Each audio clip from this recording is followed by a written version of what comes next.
I'm Alan Horne. I have for the last 3 years been the Director General of the Telecoms Regulatory Authority in Bahrain.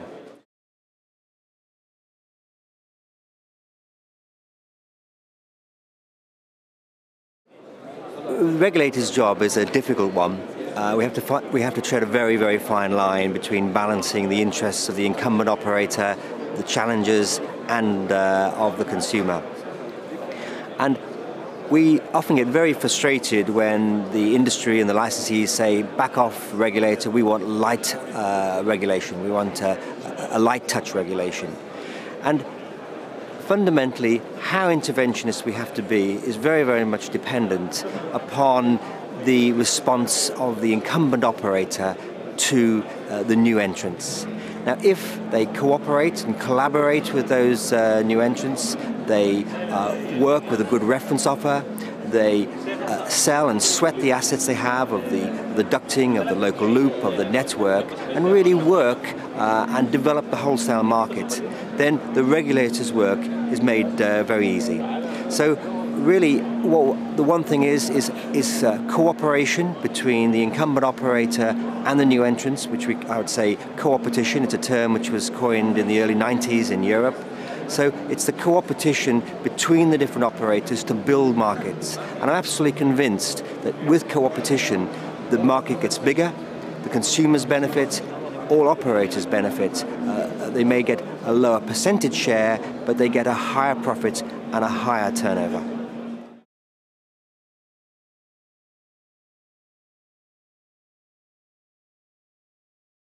So light regulation is very much possible if in fact the incumbent works collaboratively, as I said.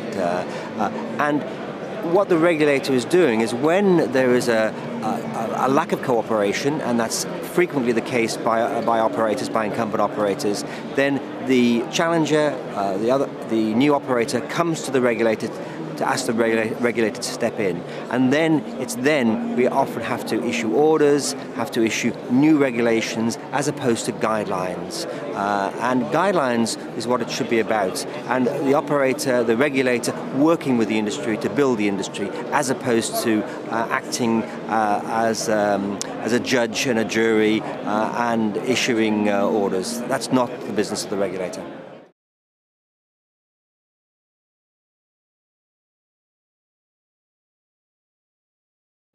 The number one, a regulator has a very, very important role to play in any country.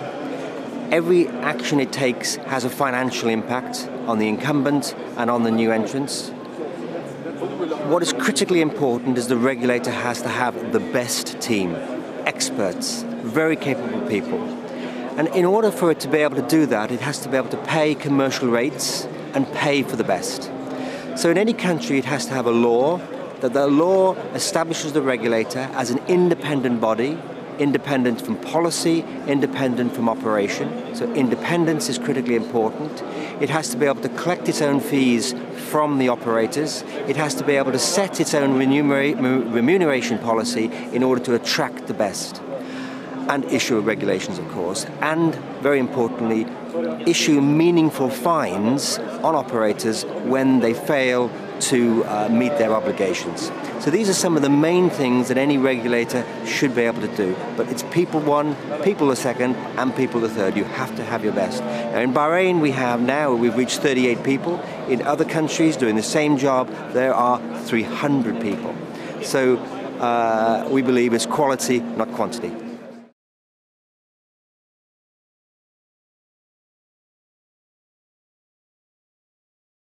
The event today, I think I've been very, very surprised by the number of people in this particular economic climate. Clearly, the telecommunications industry is still thriving. You've got some very high caliber speakers and very high caliber audience. So congratulations to you.